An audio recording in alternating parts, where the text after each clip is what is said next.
going on, everybody? It's Brendan from Business and Brews, and I'm with Eric. What's up, buddy? What's up, dog? What's the name of your business, bud? Pursuit Barbershop. Ooh, my barber, by the way. We're actually talking about him with Vivian. So thank you for being on the show today, buddy. We speak highly of you. We speak very highly of you. No. You're like the grand master behind things, which you don't understand, but you are. You know what I mean? That's not a bad thing. It's more like, you know, you know, if you need advice or something. I mean, when I opened my business, I was always asking for advice. Yep. Talking to you about certain things, you help me out. So you're like the grand master of things, man. You've been running the business for how long? Oh man. You're not just throwing them, bro. That's all. I mean, like probably 2009. I'd have to. Okay, say. so that's okay. So 2009. Yep. Okay, I was working at the Sheraton Hotel at that time. Right. Yeah. That's so. Yeah. I mean, when I got into the game, like cutting hair, it was probably like it was 2007. But when I got an opportunity to become a partner, I want to say it was like 2009. Well, I'm just gonna say right now, man, for all the advice you've helped me out with, which I really appreciate. So really glad to have you on here. We're gonna be just talking all highly of like all the good things and what made you decide to do this, like the whole haircutting thing and becoming a barber. Yeah. But not just that. I mean, you guys are like counselors too, right? Am I right? I mean, yeah. I mean, we listen to you listen to us, whether it's a good day or bad day. Yeah, we listen to the good, the bad, the ugly. I see kids go from like elementary school up to getting married, having kids. It's like, yeah, you see a lot. You see a lot being a barber. Listen, they also have you sign a waiver. So yeah, we do listen to a lot. We do listen. Yeah, I guess we are like we are like therapists. Yeah, you are. Slightly. We sign a waiver too when we go in there, so that way whatever we discuss, you can't find out any information. All right. It's barber-client privilege. You know what I mean? Like, we'll keep that. Well, I appreciate being on the show, man, and I can't wait for everyone to know the ups, all the things that you went through to be successful at what you're doing. You know what I mean? All right. Yeah. Today's sponsor of always is our Northwood Brewery right here. We got Dimension Door, New England IPA with a New Zealand hops and Phantasma. I don't even know what that is. Phantasma. Yeah, Phantasma. Let's give it a try. Terrible timing, obviously. All right. Apology to Northwoods, but you caught me on the dry. On a dry month, but don't worry about it. Listen, you're looking good though, man. Keep it going. It's good. You're looking good. That's trying to giving the liver a break, Well, I'm sure people can understand. Yeah, listen. If the holidays come in, it's all about drinking. Then after that, then the New Year hits. It's always about either the gym or just cutting back on the alcohol a little bit. Yeah. I get it. Yeah. I get it. Yeah. So thank you to our sponsors, and let's shout out Northwoods. Northwood Brewery. We really appreciate it. You guys are awesome, and all right, buddy, we're going to you now. Yeah, that's right. You excited? Don't look too nervous. Nah, I'm ready. All right. I'll try to help as much as possible. Who's this guy in the shirt over here? Who's this? Oh, it's Drake. Oh, Drake, man, he's that's the guy right now leading the team. That's a big win. Super Bowl, man. I can't believe it. That's a big win. It's hard to believe. Well, I don't know. They got a big challenge coming up. Those Seahawks are no joke. Yeah, but at the end of the day, it's 0-0 and right on. It's whoever has the best defense and offense at the same time will win that game, right?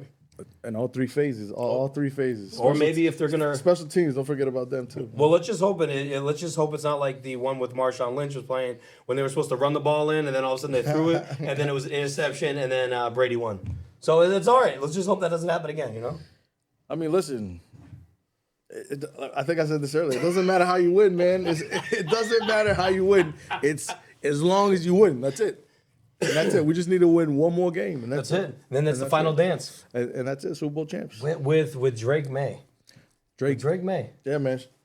Listen, honestly, I'm ripping this, but honestly, I just got this 4th and Goal apparel. Shout out. I don't know who it is, but they came out with these releases. Listen, it looks really nice, and you know what? I got to give it to Drake. It's a jacket, by the way, so it's it's just a jacket. Oh, all right. Does it say his name on the back? It does. Yep. You want to see it? I mean, you want to show it to you? You know what I'm saying? It's like a jersey. All right. Okay, shit. All right. Well, we got all right. I like it. All right. It's fresh. Listen, man, his wife was wearing it too. She was wearing it at the game. Dude, high school sweethearts. Yeah. Actually, probably before that. She bakes. So. Yeah. Well, good for her. Maybe she gets good treats. All right. So back to the show. Good luck, Patriots. Yeah. Super Bowl bound. Good luck against the Seattle Seahawks. I mean, they are a tough team, but so are the Patriots and Mike Vrabel. So Let's see what happens. And you know, like, yeah. Yep. Yo, we're back. They missed you, Brady. They missed you. All right, so Eric, give us a little bit about yourself. Who is Eric? Well, I mean, I grew up here in Nashua. I basically, like, get pretty much. What do you want to know? Like how I got in the game? Give a little about who you are. You know what I mean? I know you're a family man, stuff like that. Man, I grew up in Nashua. You know, I'm married to my wife Andrea. I got my daughter Jazz. Jazz is up in school. She's up in a private school up north, and yeah, man, I'm just pretty much a guy that wakes up every day. I go to work. I grind. I still work hard. You know, I kind of hit out like 4 days straight hard, and allows me to get 3 days off. So it's a great schedule. I like it. But other than that, man, I'm not too much. I'm just, a lot of it is traveling. When it comes to the travel basketball, that's pretty much my whole spring and summer is traveling to those tournaments. And then other than that, yeah, just running the business, and yeah. I can't say I do too much. Oh, I love golf too. That's well, that I know. I definitely know you like golf. I know you love. It's the only thing I got left like that. You know, like for guys that played sports kind of growing up, like the only thing I got I got left is golf. Well, you got to say too. I mean, you also travel. When you go to travel with your daughter, you must see a lot of awesome places. You know? Yeah.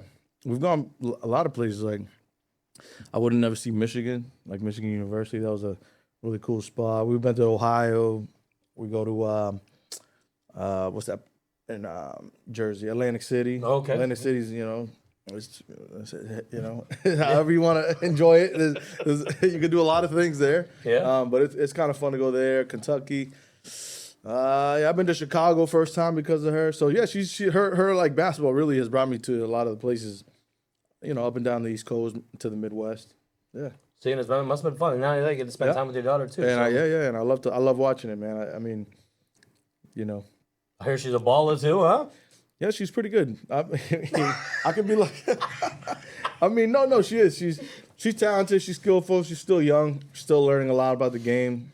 So there's always room for improvement. Yeah. But yeah, she that's her game. She loves playing it, and we love watching it, and we love seeing it through the parents' view, watching your kid just do something fun, and yeah, a little part of you is out there, See, that's awesome, man. Yeah. That's awesome that you're a family man, especially when it comes to the kids, and stuff like that. So, and being, the number one, not only the number one supporter, but number one, that's your daughter, so number one fan. That's it. Number one fan. Yeah, 100%. All right. So, what made you want to cut hair?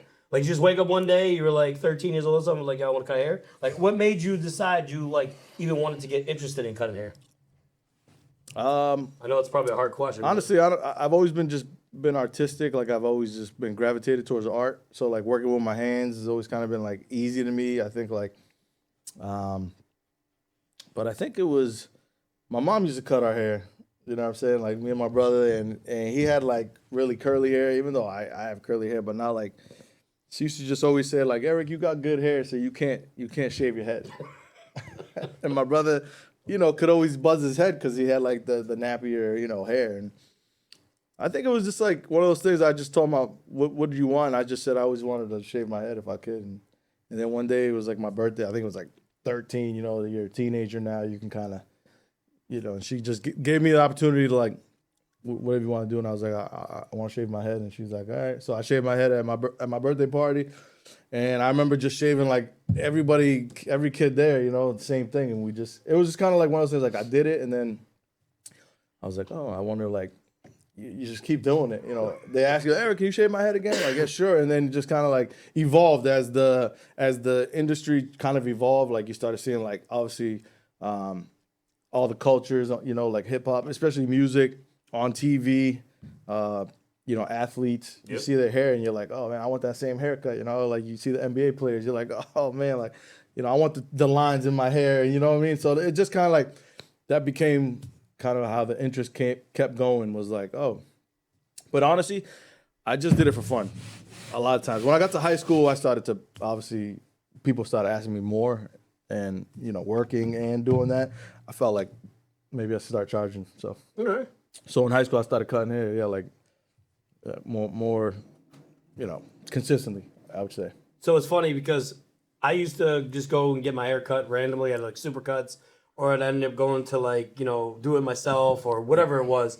And I used to go to school, and when I see kids at school, they'd be like, "Oh, I got a shadow, or I got this cut, I got a fade." Yeah. And I'm like, "Damn, I want one of those cuts." And like, I didn't know where to go because Supercuts didn't do that. Right. Jamari's didn't do that. You know what I mean? You had to actually go find these shops. Like Lilo the barber. Yeah, shout out Lilo. La Fama. Yeah. Shout out Lilo. He's one of the beginning, the founders essentially of this area, especially with the Latin barbers for sure. Yeah. Everybody, if you're cutting hair, back when we were cutting hair, Lilo, everybody knew.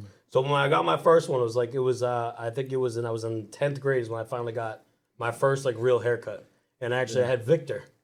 Yeah, Victor. Victor was my first haircut Victor, guy. Yeah, went in there. Victor cut it, and then I had another guy named Flacco. I didn't have Victor and Flacco, man. They're for sure, man. If you go to La Fama, obviously Nelly was there, and yeah, because actually that was the first time I actually got a haircut from Nelly. Was when I had my prom. Yeah, because he was always working. I think he was either the second or the third seat. So if you walked in the door, he was either second or third seat.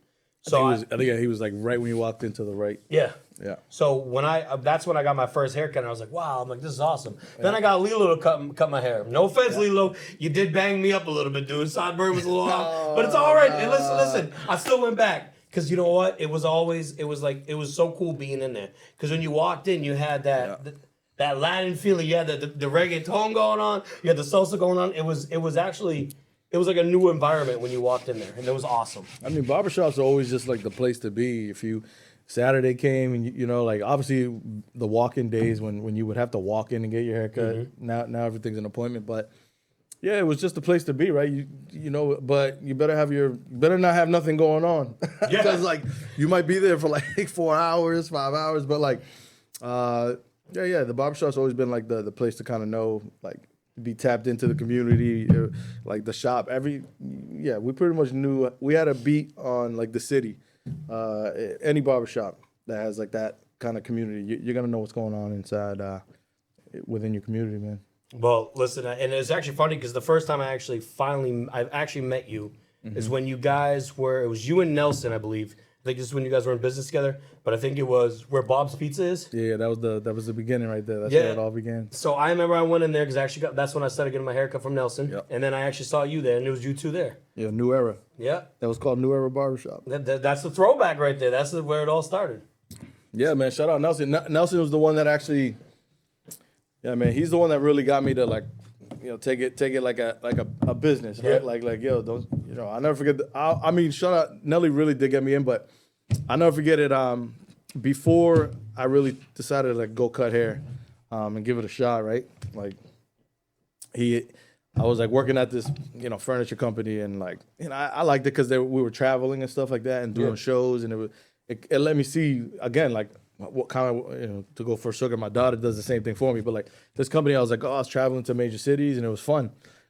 And he was like, yo, I'm about to open up a shop. It's just me right now by myself, but I would love for you to like come work with me, like work next to me. And I was like, man, I haven't cut hair, and it had been a while. Because when I moved to Florida, I stopped cutting hair over there. Yeah. So it was like 5 years. I probably didn't really cut. I mean, I still cut, but not like I wasn't cutting like regularly. And I'll never forget it. He goes, man. When I was deciding, like, I don't know if I'm gonna go, man. I think I'm comfortable with this job right now. And I was like, yeah, Nelly, I'm still thinking about it, man. It's just tough right now, like, where I'm at right now, because I just moved back. And he's like, hey, man. He's like, don't you ever just want to be your own boss? Mm. And I was like, what? And he goes, hey, man. He's like, don't you ever just want to be your own boss one day? And I was like, phew. I just remember when he said that, it just like hit me. I was like, yo, you know what, man? Like, that's really it. I was like, yo, no, I'll let you know. I'm gonna think about it again, and I'm gonna let you know. I remember just hung up, and I remember just that saying. I was just like, yeah, man, I think he's right. What's the worst I could do is it doesn't work out, and then you can go back to your, where you were comfortable, and that's always remember you can always go back to comfort. It's always there, but taking those chances, and opportunities is I think everybody should take. Just whether you fail it the first time, the third time, the fifth, it don't matter. Like you just keep just keep at it, and eventually something clicks and it works. And yeah. So imagine if you never did, because then you would have sat back and be like, what if? Yeah, What if? and you see where I'm, years later where I'm at now. But it's like, like when you, go back to the very beginning and in those moments that you remember, like why I took that step. It's little things like that. So shout out to our man Nelly.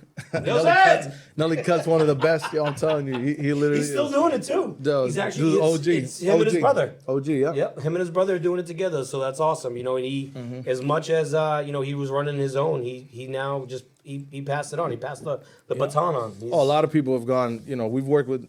That's the other cool part is all the barbers we have like worked with and have crossed paths with and just to see how everybody kind of just makes their own path and their own lane. I actually like seeing people, kind of progress and go on to do their own thing. I never had any animosity towards people trying to do great in life because it's your life.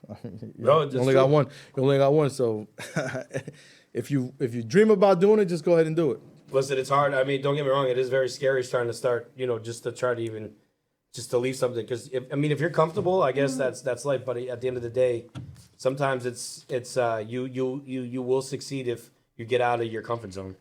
You will. You just got to make sure you can handle it and stuff like that. So after that, after you guys had New Era, I know you guys did another one. You guys did Gate City, right? Yeah, and then we got to the point where like the industry is starting to have a little bit more buzz now. I think social media is starting. Because we started doing IG at New Era. I remember like, what is this IG stuff? And we're like, I don't know, but it allows me to put pictures of my cuts. And it's just like everybody has it, so like let's just use it. And then so we just got bigger. We went from 2 in that shop to like we really built out like we only had like I don't even know, man. It might have been like under 300 square feet. So we just crammed in 4 chairs in there, and we had like 8 chairs that people could sit in and a little bathroom, and that was it. And we just outgrew it. So, the next phase was like, we need something bigger. And it just brought us, to downtown, Pearl Street. Yeah, because I remember going in there. You guys had a good little squad over there. Yeah, there was a good squad, man. It was, man. I mean, God, I could shout out every barber that worked with me. I remember every single one of y'all, man. Trust me. Do you want to give them a shout out? It's up to you. You don't have to if you don't want to. I'll throw one out if you want me to throw one out. No, I mean, I know so many. I mean, like that came across. Like Benny has Jomies. He's on Main Street in Nashville too. Like Edgar came through. Shout out to Edgar. He's in New York. He has his own personal studio. Manny, obviously Nelson's brother came through, and Tim the barber. I don't know where you're at, Tim. I think I seen him out and about somewhere. And that was pretty much it at New Era that kind of came through there that I can recall. God, I hope I don't forget anybody. But who's the one with all the tattoos and the other one on his neck? No, then when we went to Gate City, we had other, Zach. Zach's doing big things. Zach's good. He's a mass. He's always doing good things. Zach was a good dude. Obviously, Rick Lindoff, he worked with us. He obviously with him and the Polished Man. He went off to do his own thing. Man. See, that's awesome though. Like look at that, right? Yeah, I'm pretty sure that's pretty much I wanted to say. Oh, this dude Antonio, he's out of Manchester. He came through. He was really good with designs. I'm pretty sure. I think he's still cutting in Manchester. I just don't know where. And that's pretty much. And then obviously like me, Nelly, Bebo, and then Zach. Ricky, Edgar, yeah, man. But you get to see what you did though. Once you gave them an opportunity, and now look at, you know what I mean? Like you guys opened up a door. You guys had chairs for them, and then look at the success they were able to bring their own selves. You know what I mean? Yeah, you surround yourself. I mean, I essentially coming to work for. I don't know. I don't call myself an OG, but like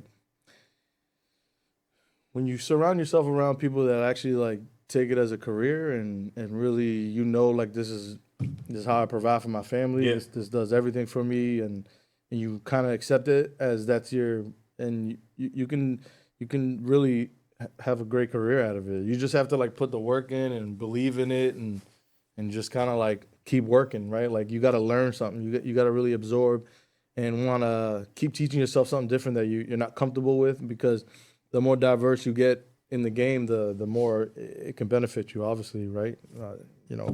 And that's how much your income can only increase as long as you continue to like educate yourself and work at different facets of the game of cutting hair, the art. There's so much to it. So then you went, okay, now you went and you decided to open up your own shop, Pursuit. Now, how hard was that? Like, was that challenging? Was it nerve? Was it scary? Was it nerve-wracking? I mean, now you used to being in partners with somebody, so now you're making a huge jump, and you're now you're the everything guy now. You're the bill collector. You collecting the bills, So now it's on you. So like, how was that? Like, how was that jump going into that? I mean, to go into it by yourself, it wasn't easy, right? Because you're, as much as you think you can go on the internet and search, like, how do I start a business? What's the steps? A lot of it's just really hands-on. Like, you really just got to, like, go figure it out. Like, hey, what do I need? I need a place, right? And,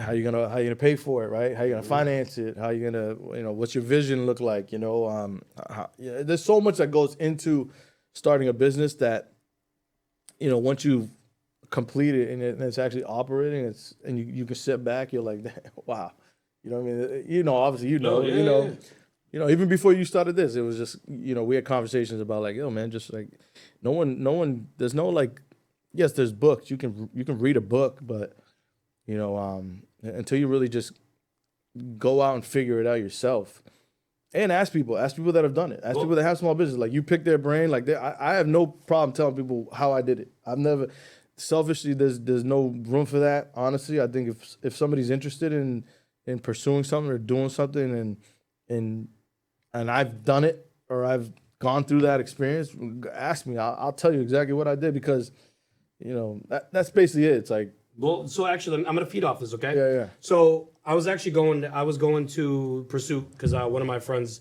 was at Edgar, and he ended up moving. He moved to New York, so I was actually stuck because I didn't have a barber. And luckily, I don't know how it happened, but like, I don't know if it's because I reached out to you or I don't know how it happened, but I was like, I need a barber. I'm what can you do? Is there anyone you can hook me up with? And you took me on.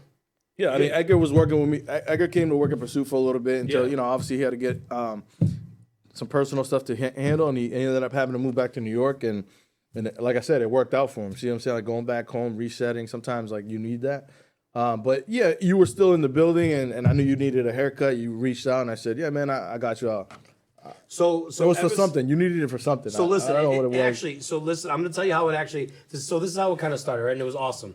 One day you reached out and you're like, yo, I need my car cleaned. Right? Yeah. And no, and seriously, and I told my wife one day, and I'm gonna just tell you this. This is when I was still working out of my driveway. Yeah. And I told my wife, I said, listen, I just got an opportunity, and it's a big opportunity. She goes, well, what is it? I said, even though I'm working, I said, I'm gonna take this car on. I said, because I know once I detail this vehicle, and as long as it comes out, the way that I always done vehicles, this will open up a new door for me. And it did. Because then once I did detail this car, because you were getting ready to sell it, and once again, you gave me the opportunity, and then not only, I gotta say, like, it opened up a door, but it opened up a friendship too. Yep. But then also too, it opened up another gateway of me asking questions about the business, because actually, if anything, you were with me since I was driveway days. Yeah. And you gave me, all the, you gave me a lot of like, you what's the best word I'm looking for? Motivation. Motivation, yes. Yeah. But it was honestly, and I'm very grateful for this. Because there was times I was like, damn, I don't know what I'm doing, but this is where I'm at. I went from basically maybe 1 or 2 cars a week, to now we're fully booked. Every time I come in, it's all be nice. We see you all over. We see you all over the website now, dude. Yeah, a lot of. Hey, man, but you stay relevant. Like, again, you're at the beginning phases of something you're building, and you have to reach the masses, and honestly, social media is the best way to do it. You obviously have no problems in front of the camera. I'll tell you that much. I mean, he just first take, boom, nails it. But it's a comfortable zone. Yeah, but at the end of the day, it was just motivating you, just to be like, hey man, do it. And like, again, like, I've tried. I mean, listen, I'm on my 3rd shop, right? Started small, medium, and where I'm at comfortable now. But it's like, you got to start somewhere, and once you get the wheels kind of churning, like, you just try to perfect it a little bit more the next time, and like, you learn from the very beginning, and every year that comes, it's like, how do you get better, I guess, Now, how hard it was it? I guess because this is actually I actually was thinking a lot about this question because I always wanted to ask this, never got a chance to. How hard was it actually to find people to fill in those booths? Like, I guess, how does the process go? Or like, you just put a thing out there saying, hey, we're looking for it. Like, how hard was it, and how did you get the guys you have now, the people you have now? I mean, the people that work with me now, I've worked with in the past. That's pretty much, if you end up crossing paths with different types of barbers and wherever you might work, like I said, I worked at the Polished Man too after I left Gay City, so like I actually got to kind of step back again, not own, kind of just work again. I have to worry about the business side of things and just kind of cut. And I kind of got back to the basics, and it was like, wow, it was a learning experience. I got to learn again, kind of sit back and watch. And, but yeah, I mean, finding barbers I wouldn't say it's not difficult. I think finding a barber, if you really want to if you want to like appeal to somebody, hey, I'm hiring. And as long as that, if you hire, you have the ability to like bring them in and teach them. But it depends on what, the level of skill they're at, right? Yeah. Are you taking somebody right out of school who just kind of maybe learn the basics? And that's going to take a long time to develop. Or do you find somebody that's, maybe somewhere that, they just need to change the scenery, but they have the skills, and you bring them in. And so there's many ways to get barbers. But the ones I work with are just people I just luckily happened to like cross paths with, and we just kind of like vibed cutting hair together. Like we kind of enjoyed like cutting next to each other. We can pick on each other, and that's kind of how it is with these guys. Like Will, Sean, Tiana. Shout out to them. Yeah, Will, Big Willie. Big Willie styles. Yeah. And then Sean's awesome. Sean's a great guy, and then Tiana's sweet. So it's we had a good team. We got along. But it works. With our crew. And yeah, everyone just grinds. It's like if I work really hard, obviously. So like, it's not like I just try to lead by example. Like, obviously, everyone has their own life. I don't tell anybody to work how I work, right? I just choose to work the way I work because I get a lot of the benefit of having a shifting schedule, but just constantly trying to stay busy is that I can go on my daughter's trips and go watch her play basketball. Yeah. It gives me the flexibility. I guess that's what I'm trying to say. But yeah, man, like the people that I end up crossing paths with, we work together. It can be hard because again, like depending on who you want to take in as an employee. Yeah, it is like you would know. Like if you have to teach somebody how to like buff, that's a time away from like what you're really getting done, and you have to find those times to like teach and make money at the same time too. So yeah, I'm just lucky to have a good group. Well, I'm gonna tell you right now, man, it's a lot of fun walking in there, especially early in the morning. It's a good time, and everybody's always happy when I walk in there. I'll tell you that right now. So you've done a well job with this. Now looking back at where you were and where you are now, right? How does it feel? You glad you made that jump? You glad you made that huge jump? To go on my own? Yeah. Oh yeah, hell yeah. I mean, you always want to know if you can, like it's like trying something. Like you always want to know, can you do it? Can you actually really, like what you start off as an idea? Yeah. Can this idea turn into, something real? Like is this like small idea of a business? Can I turn it into something? And like, I think that if you're willing to just take that chance and you'll get there, you'll finally open the door. And once you open, it's like, that's when you really start to fine tune things, sharpen things up, arrange this, switch that. This doesn't work. This does. And yeah, man, that's, that's just. So I got a couple more questions. Yeah. Because so my other one was, so for me, right, when I first saw my name on my business, right, how was that for you when you officially had your own business, just you? Yeah. And you saw your name. Now people are driving down Amherst Street and they see Pursuit. Yeah. When you went there to go over and lock that door, how did that make you feel? Like seriously, how did it make you feel? Yeah, like I said, like you accomplished something that you set out. It's finally like the idea turned into a reality, and the first day you're actually able to open up the doors and welcome people is like, it's like satisfying and fulfilling, and motivating. Like Yeah. you want to like keep at it, and and I'm going on my it's so quick, man. I'm 5th year, literally. Like 5 years have gone like quick. It's crazy to think, But yeah, man, like when they put the sign up, I was just like, man, look at. Like, and I'm on the street I grew up on, so like I grew up on Amherst Street, so it was kind of like a full circle. Like I always, riding my bike up and down Amherst Street, when you were kids, before the phones and all that, you had to go explore. Like Amherst Street has always been just such an intricate part of my life, and to have a business on Amherst Street was like, wow. See, Yeah. Listen, I get it, man. I like I said, when I opened up the doors here, it was like. It was like, holy shit, I did it. Like I actually did it. And are you from? Nah, I lived in Nashville, guy. Oh, you in Nashville? Yeah, I moved to the Hill because I wanted it quiet. Listen, I spent most of my time in Nashville. Yeah, Listen, yeah. I lived in Canterbury Apartments. I lived in Royal Crest. Yeah. I lived on East Dunstable. That's where I was with my dad for most of the time. Yeah. I lived in the Tree Streets. There you go. I can blend. Wherever I go, I can blend. That's why your personalities. That's what I'm saying. That's why you can do first. Yeah.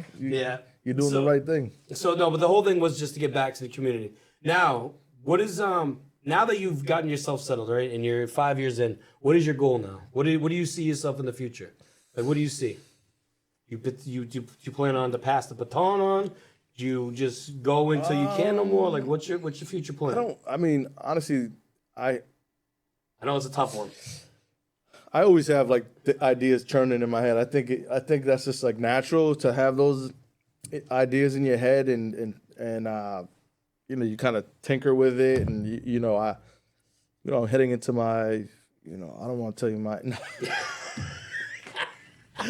I'm heading into my mid-40s, so sometimes I just think of like maybe is there another idea out there that intrigues me? But no, honestly, like I'm cutting hair is my job. It's what I'm good at and comfortable at, and it provides, like I said, it provides for me and my family. I think just trying to. I think I want to like, I need to hit like a refresh in the shop. I think 5 years in, it's like time to like, I want to like, redo the decor a little bit. Yeah.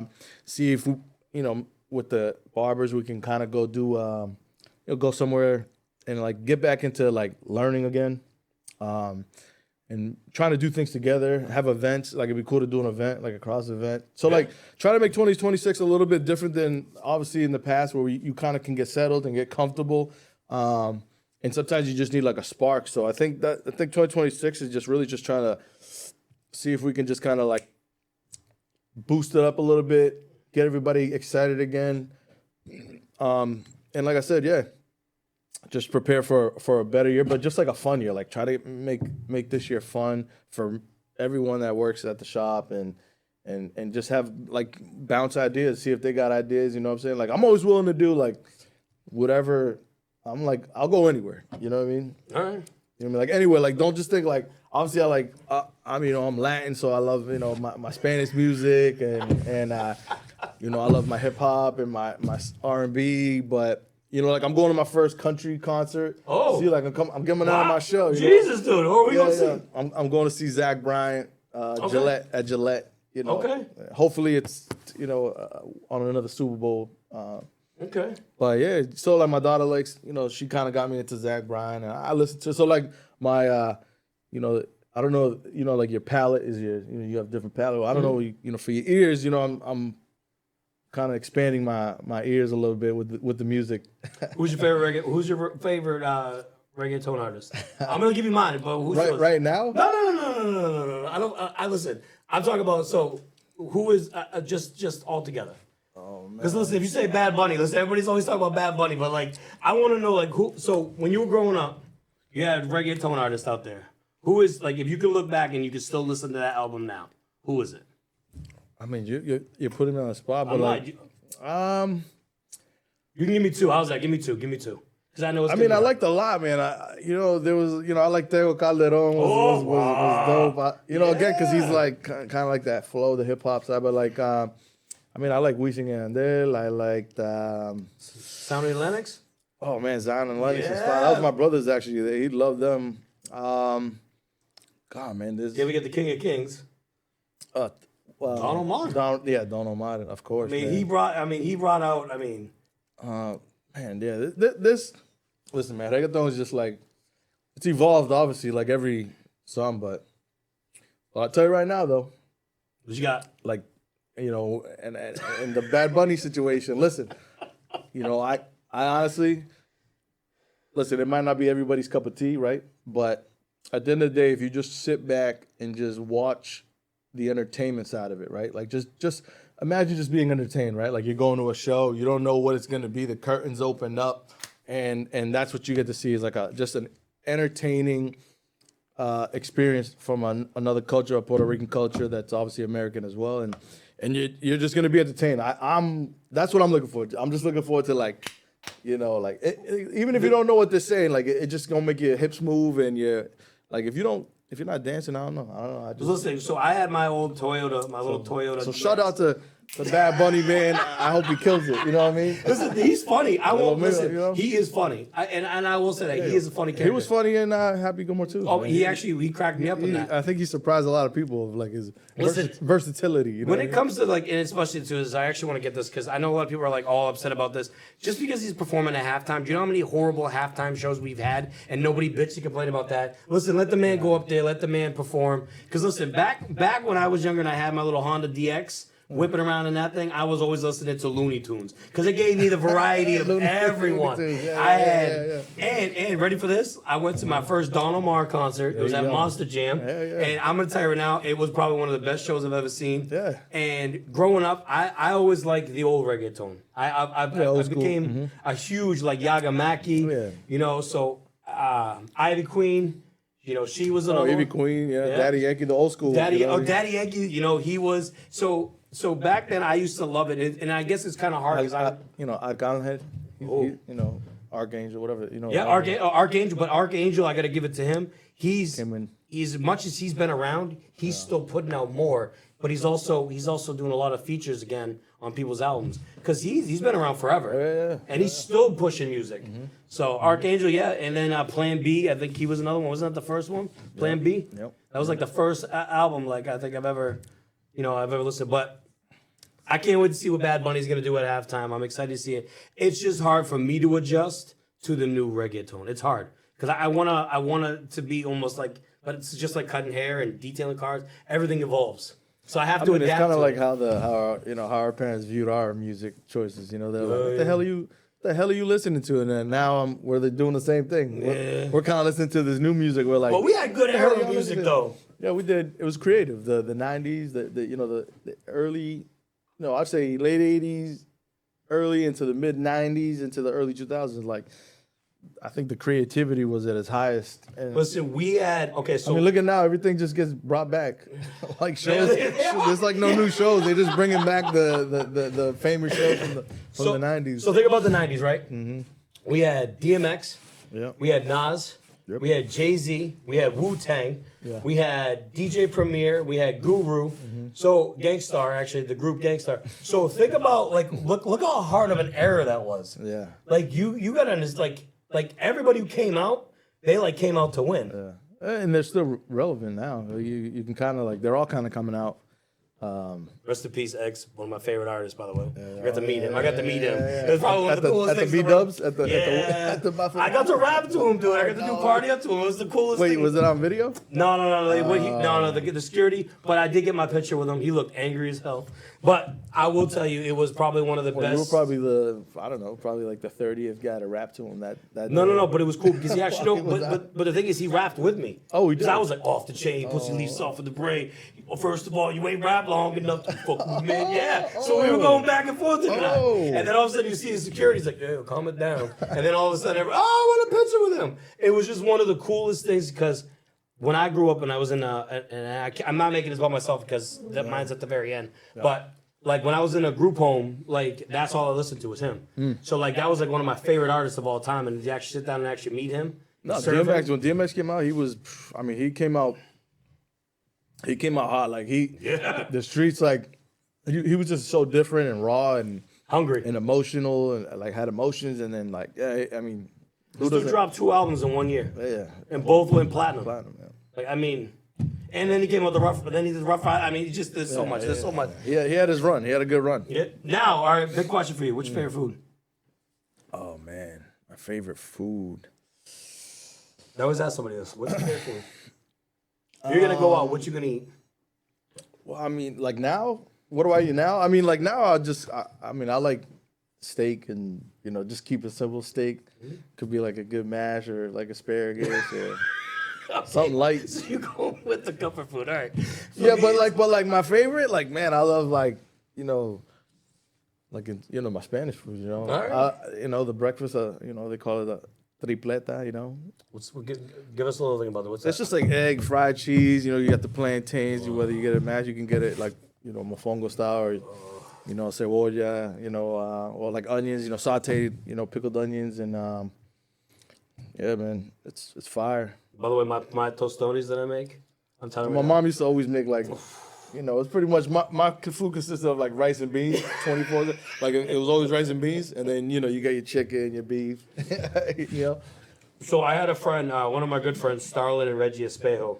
I used to go to their house all the time. Reggie, I know Reggie. Yep. Yeah, he used to play softball. Softball, Reggie. Big softball, Reggie. He's Yeah. always happy. Always. Starlin was always he was like I felt like he was my dad sometimes. He was always strict with me. Yeah. But I always used to go to their house all the time, and their mom would make me tostones. And the first time I ever had them was them. Fire. And then I said to her, I'm like, can you teach me how to make these? So she did. So then now my wife, she loves them. Oh, yeah. So like my wife says, she goes, I don't understand you. Listen, I have all ethnic, man. I'm like all ethnic when it comes to it, especially when it comes to food. Yeah. But tostones down to this day, I'm telling you right now, I make them fire, dude. You do? Yeah, I make them fire. I make them fire. You got it down. Yes, and you know what's funny is I had to learn because, granted, I used to be a chef and all that, but I had to learn if you got the yellow bananas, the yellow plantains are gonna be sweet. Sweet. You gotta get the green ones if you want that, like that. Yeah. That French fry kind of taste. That's the best way I can explain it to people. The green ones you can boil them or you can fry them. Oh man, but I mean we were eating them like chips and I love it. No, they go with everything. I mean, that's also you can eat that for breakfast too. Yo, it's a good Super Bowl thing right there. You there could. You go. Yo, you can make them. You said you perfected them. Yeah, I did. I make them. Listen, I make them. I make them. I make a pretty good one. I make a pretty good one myself. Oh, you do? All right. I do. I like them just really airy and crispy. They have to be crispy. They gotta be like they can't be soggy. That way, if you leave them the next day, you can actually eat them. They're still crispy. Yeah. I mastered it. Good air fryer. Mm-hmm. Oh, actually, just do the grease, man. I just do it. I do it in the regular. Do that too. Right there in the oil, popping, pop, getting all the singes on your arm. Mm-hmm. So, before we let you go, is there anything you want to tell anybody out there?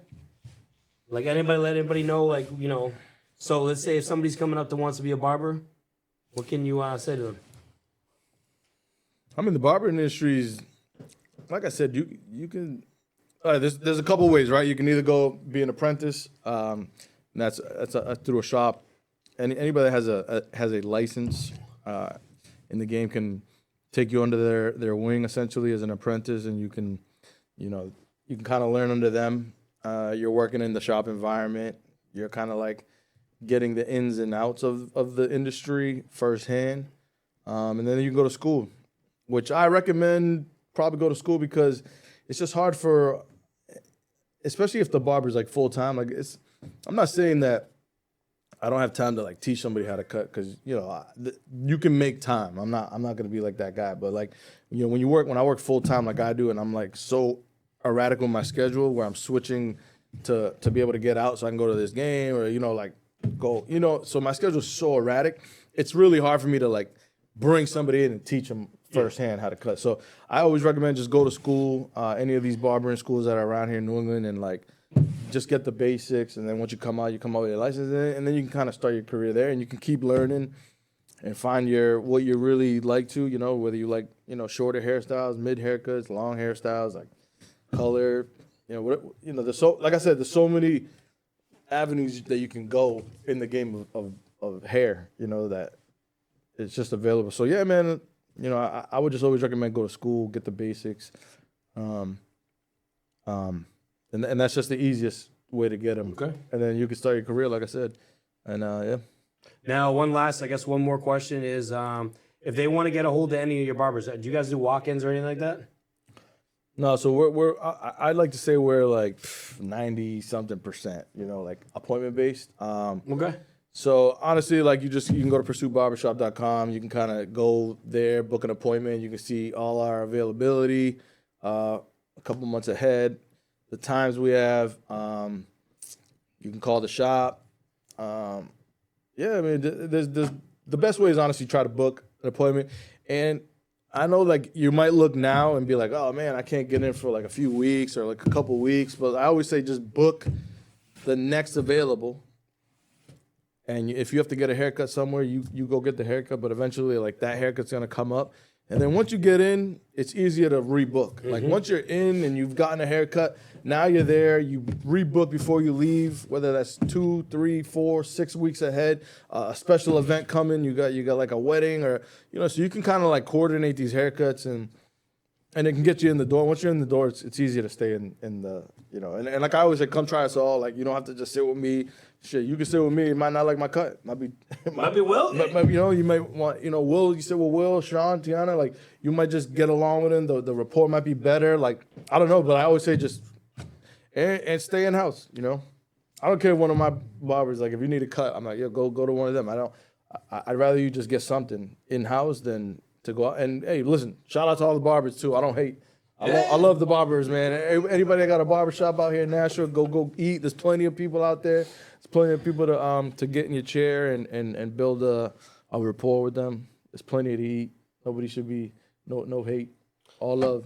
That's it. All love. This is Brendan from Business and Brews. I'm with my man Eric. Thank you, buddy. Yes, sir. Thanks for having me. I appreciate it. If you're looking for a barber, go check him out. At least go down there, see if you could get something, or go online, check him out. But thank you so much for being on the show today. Really appreciate you.